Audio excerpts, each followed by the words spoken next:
My name is Alex Vance. I'm 35. The last instance I can recall my father addressing me with any hint of respect was when I was 19, leaving his residence for the last time. That was a full 15 years ago. Now I find myself seated in a rear pew of Trinity Grace Church, observing him as he delivers the eulogy for my grandfather, the man who stepped in to raise me when my own father showed no interest. This is the very same grandfather whose last wishes are poised to transform this meticulously arranged family affair into a spectacle none of them could have anticipated. I selected this spot with purpose, positioned far enough away that the assembly of distant relatives and acquaintances wouldn't immediately recognize me, yet close enough to catch every syllable of my father's theatrical address. And it is, without a doubt, a performance. Robert Vance has always possessed a gift for oratory, for holding a room captive, for convincing people he is the precise man he purports to be.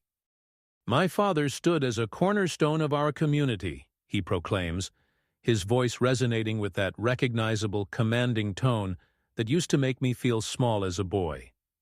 "He was a man who prized family above all things. He instilled in us the belief that success is born from dedication, tireless effort, and an unwavering commitment to the people you love." The irony of his words leaves a sour taste in my mouth. I smooth the lapels of my dark, impeccably tailored suit and watch my older brother Michael offer a solemn nod from the front row. Beside him is my sister Emily, dabbing at her eyes with a handkerchief, her tears of questionable sincerity. They are the golden children, the two who remained in the fold, who constructed their lives within the orbit of my father's approval, who never once questioned his vision for what our family ought to be.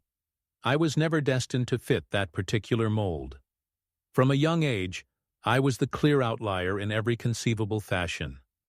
While Michael thrived as student council president and a star debater, and Emily collected ribbons in equestrian competitions and navigated the social currents of her sorority, I dedicated my afternoons to tinkering with engines at a local garage, or immersing myself in the biographies of great military generals. I posed too many questions, contested too many established norms, and had the nerve to propose that perhaps there were avenues to success that didn't necessitate my father's endorsement. The definitive rupture occurred during my second year of university. My difficulties weren't academic, but financial. My father had been unequivocal that his monetary support was conditional. The correct major, the correct career trajectory, the correct social sphere. When I changed my major from pre-law to history and began expressing interest in military service, those conditions tightened into a stranglehold. "You intend to waste your potential playing war hero?" he had demanded, standing in his library, framed by the legal texts and academic degrees that signified all he held dear. "Fine, but do not expect me to finance your fantasies of glory." Michael had been present that evening, on a visit home from Harvard Law during his winter vacation. He observed the entire argument with the disengaged curiosity of someone viewing a film. As I headed for the door, he called out, "Alex, you're overreacting.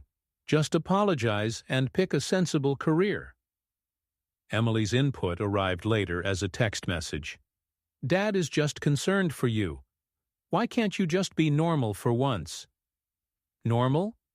As if there were something inherently flawed in my desire to serve a cause greater than myself, something more significant than the corporate hierarchy they all revered. I departed that night with nothing more than 2 duffel bags and a resolve that burned within me like a fever. I completed my degree through scholarships and student loans, graduated magna cum laude, and marched directly into the Marine Corps recruiting station the following day. They ceased calling after the first year, and the birthday cards stopped arriving after the second. By the time I completed officer candidate school, I had abandoned any expectation of their concern.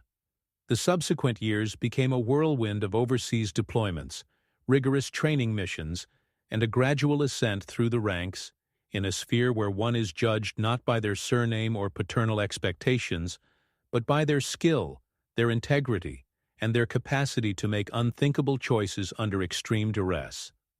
I discovered my brotherhood among men who grasped that service demands sacrifice, that leadership involves accepting accountability for results you can't always dictate, and that occasionally the right decision is also the most difficult one.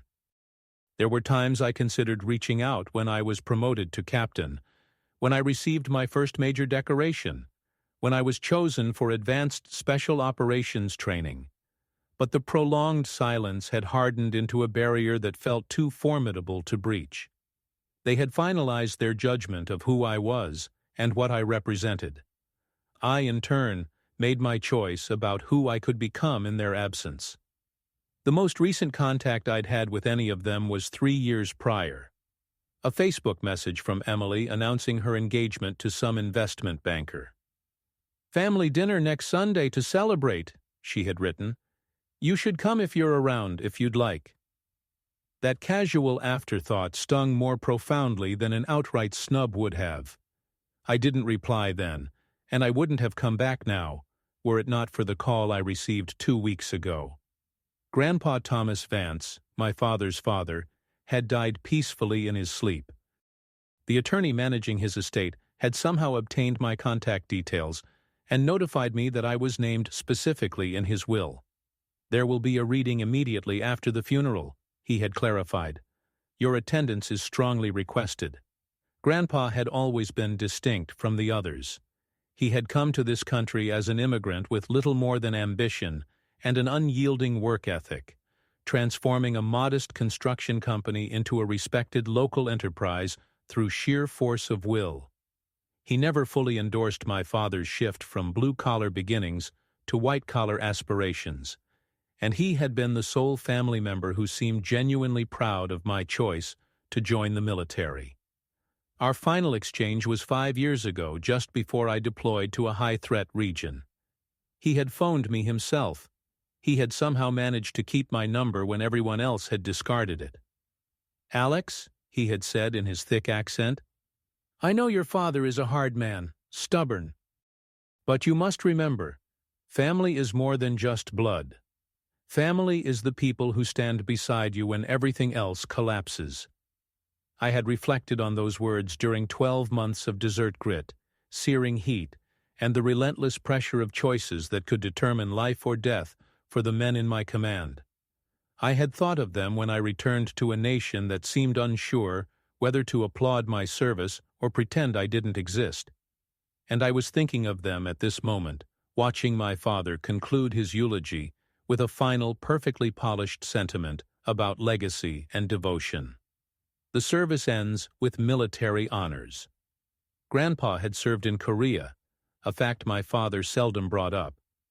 I observed the flag ceremony from my vantage point at the back, appreciating the sharp precision of the honor guard, the profound tradition in each gesture. Some of my relatives appear ill at ease with the military formality, as if it were a disruption to their carefully managed sorrow. As the attendees begin to disperse, I see faces I haven't laid eyes on in more than a decade. Cousins who once joined us on family trips.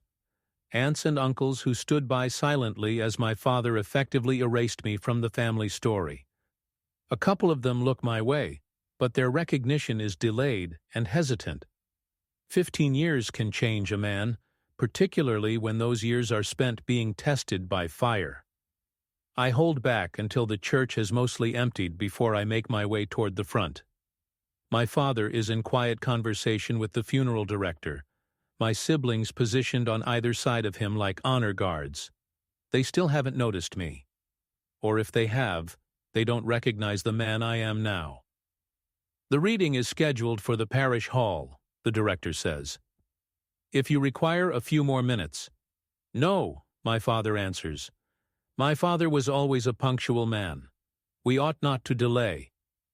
The parish hall is more modest than the main church, with a more intimate feel. Rows of folding chairs face a small lectern where Mr. Davies, Grandpa's lawyer, is arranging a stack of documents. I select a seat in a middle row, close enough now that being overlooked is no longer an option. Emily sees me first. I observe the awareness spread across her face like a slow dawn, gradually and then suddenly. She nudges Michael, murmuring something with urgency. They both turn to look, and I can pinpoint the exact instant the memory aligns with the present reality.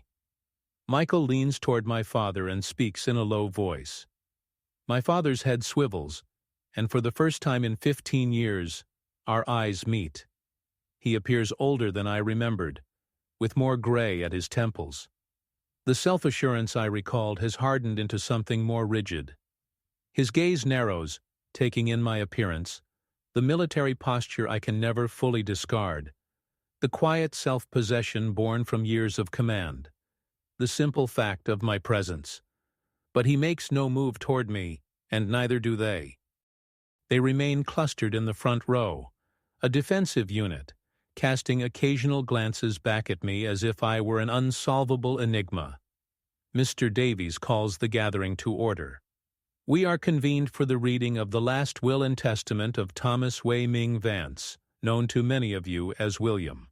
He puts on his glasses and commences with the formal legal phrasing of inheritance, detailing specific bequests to family members, contributions to charities, and the orderly dispersal of a lifetime's assets.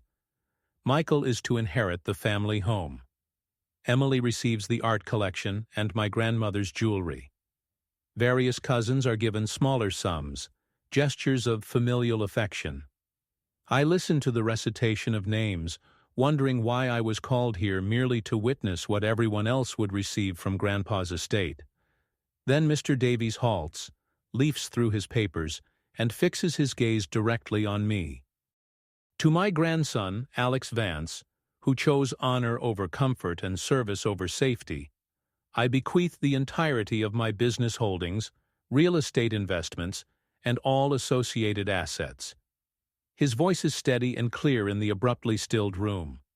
This inheritance is conditional upon his continued service in the United States Marine Corps, and includes a sealed letter to be opened exclusively in his presence. The ensuing silence is palpable, a physical pressure in the room. I hear my father's sharp, involuntary gasp. I hear Emily whisper, "What the hell?" Michael swivels in his chair to gape at me, his expression a mix of bewilderment and accusation. Mr. Davies retrieves a sealed manila envelope from his briefcase. "Mr. Vance, if you would please come forward." Every single person in the room watches me as I walk to the front.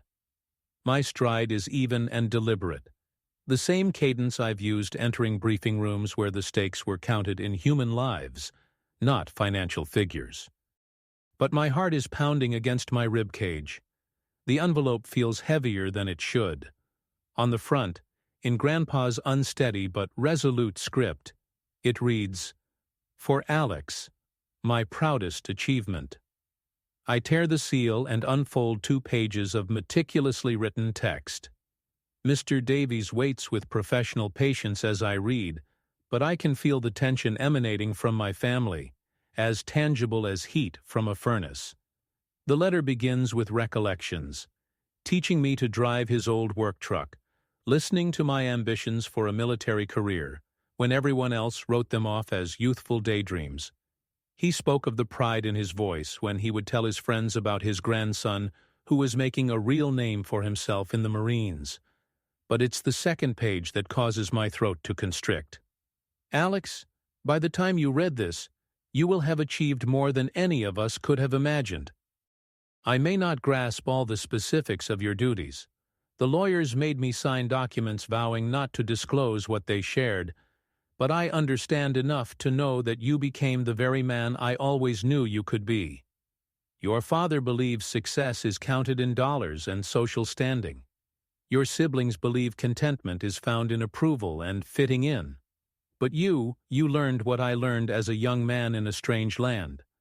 Sometimes, the most critical battles are the ones no one ever witnesses, and the most significant victories are the ones you can never mention. The business, the properties, the portfolio, they are more than just wealth. They are my statement that someone in this family recognizes you for who you truly are. Use them as you see fit. I trust your judgment above anyone else's. Make them proud. You have already made me proud. I carefully refold the letter and look up to see the entire room's attention fixed on me. Mr. Davies clears his throat. The business holdings encompass Vance Construction and Development, 3 commercial properties in the city's central district, and a diversified investment portfolio.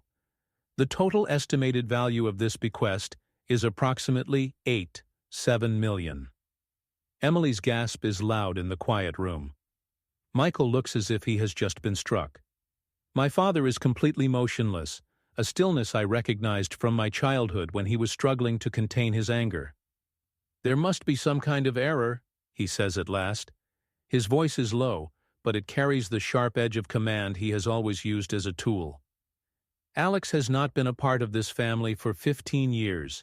He left. He made his choice. Mr. Davies calmly shuffles his papers, exhibiting the composure of a man well versed in family conflicts. Mr. Vance, I can assure you the will is perfectly legal and binding. Your father was exceptionally clear regarding his wishes. But he's... Emily begins, then falters. I can see her wrestling with how to complete the thought. He's what? A failure? An outsider? The black sheep who has no right to be here? He's what, Emily? I ask, my voice quiet. It carries the same tone I use with a junior officer about to make a grave mistake. I'm genuinely interested to hear how you intended to complete that sentence. Her face turns a deep shade of red, and she averts her gaze. Michael steps into the void, assuming his lifelong role as the family mediator. Alex, this is a lot to take in. I think we are all just trying to comprehend it. Perhaps we could discuss this in private, as a family. As a family? I echo the words slowly, feeling their weight. That's an interesting notion, Michael. At what point exactly did I rejoin the family? Was it when you learned I was inheriting Grandpa's fortune? Or did I miss some other important moment? The emotional temperature in the hall seems to plummet. I can see other relatives shifting in their seats, caught between a desire to witness the drama and an urge to flee the escalating conflict. My father rises to his feet, and I'm reminded of why he was so formidable in my youth. He is still a tall man, carrying himself with the air of one accustomed to being obeyed. But I am not 19 anymore, and I have faced down real adversaries in actual combat zones. Alex, he says, and his voice holds a quality I have never heard before. It isn't quite pleading, but it's close. I know we have had our disagreements, but family is family. Maybe this is a chance for us to... To what? I cut him off. To pretend the last 15 years never occurred? To behave as if you didn't sever all ties with me without a second thought the moment I chose a life you couldn't dictate? You left, he retorts, the familiar rage now seeping back into his voice. You turned your back on everything we provided for you, on opportunities others would do anything for. And for what? To play war hero in some God-forsaken hellhole. The insult lands like a physical impact. Play war hero. After all I've done, all I've given up, he still perceives my service as nothing more than an elaborate charade. Play war hero, I repeat, my voice soft. The room around us has fallen deathly silent. Even the relatives unfamiliar with our history can feel that a fundamental dynamic is shifting. I reach into my suit jacket, pull out my phone, and with a few taps, find the image I need. I hold the screen up for him to see. It's a photograph taken 2 months ago. Me, in my dress blues, standing beside a 4-star general at CENTCOM headquarters. The specific details are obscure, but the context is clear. The command center, the array of flags, the seriousness of the moment etched on every face. This is me playing war hero, Dad. My voice is still quiet, but it now possesses a command that fills the space. That's the commanding general. We were reviewing a clandestine operation I planned and commanded, an operation that successfully dismantled a terror cell targeting American interests abroad. His face drains of color. Emily brings a hand to her mouth. Michael can only stare. I swipe to the next photograph. This is me receiving the Navy Cross from the Commandant of the Marine Corps. The citation is classified, but I can tell you it was for a deep reconnaissance mission conducted far behind enemy lines. Another swipe. This is my unit. This was after we successfully rescued 3 American aid workers from a hostile compound in Syria. I planned that mission. I led that team. We brought those people back to their families. I put my phone away and look at each of them in turn. For the last 15 years, while you were building your legal careers, your investment portfolios, and your ideal suburban lives, I was serving this country in capacities you will never begin to comprehend. I have been shot at, been near explosions, been threatened, and been hunted. I have made choices that saved lives, and choices that still trouble my sleep. The silence stretches on, becoming almost unbearable. Finally, my father clears his throat. Alex, we had no idea. You never told us. Told you what? The words escape with more sharpness than I intended. Told you that the son you disowned for playing war hero actually became one of the most effective special operators in the Marine Corps? Told you that the career you belittled has brought me into the highest echelons of our nation's defense?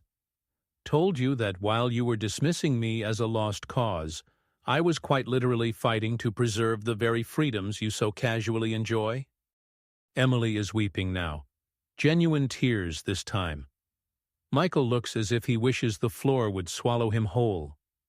My father just stands there, and for the first time in my life, I see him utterly at a loss for words. The fact is, I continue, I couldn't have told you. The vast majority of my work is classified. The men I work with, the missions I command, the threats I help to neutralize, it all occurs in the shadows, safeguarded by security clearances you can't even fathom. But Grandpa knew. He somehow found out. I think of the letter in my pocket, of the estate lawyers who required security clearance just to confirm my identity for the will. Grandpa had done his research. He knew, I say, looking my father straight in the eye, that his grandson wasn't playing war hero. He knew he was a major in the United States Marine Corps, leading a force reconnaissance platoon with a specialization in counterterrorism and direct action missions. He knew he'd been personally decorated by the Commandant for operations that will never be declassified. The full weight of this new reality descends upon the room like fallout after a blast. I can see them struggling to process it, trying to align the son and brother they had written off with the man standing before them. Mr. Davies clears his throat with diplomatic tact. Perhaps this is a good point to adjourn. There are further documents for review, and I imagine this is a great deal for everyone to take in. As the relatives begin to file out, my father takes a hesitant step in my direction. His expression is a complex mask of pride, regret, and something that looks like fear. Alex, he says quietly, I believe we need to talk. As a family. There's clearly so much we need to grasp. I hold his gaze for a long moment, studying the face of the man who taught me resilience by denying me his validation. The father who forced me to prove my worth to the entire world because I could never prove it to him. No, Dad, I say at last. There really isn't. I turn to go, then pause by the exit. Mr. Davies, please forward all the necessary paperwork to my lawyer. I will be implementing some changes to the business, but I intend to keep all the employees. Grandpa created something of value, and I plan to honor his legacy. As I head for the door, I hear Emily call my name. I look back to see her in the aisle, her mascara running, looking far younger than her 32 years. Alex, please, she pleads. Can't we just try to fix this? The question hangs in the space between us, burdened by 15 years of hurt, silence, and irreversible choices. I think of the letter in my pocket. of Grandpa's sentiment about family being those who stand with you when the world is falling apart. I spent 15 years trying to fix it, Emily, I say, my tone gentle. I tried to become someone you could all be proud of.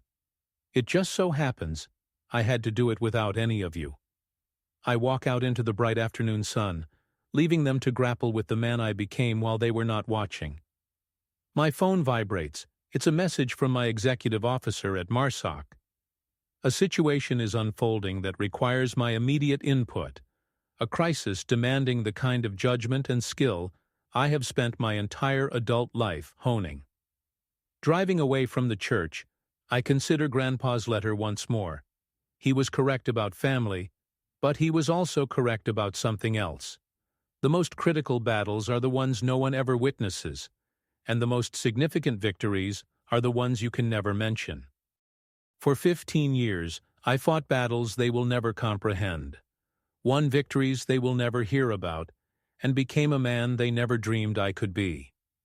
Today, for the first time, they saw the man their own rejection had forged. It is not the reunion any of us might have envisioned, but it is the truth.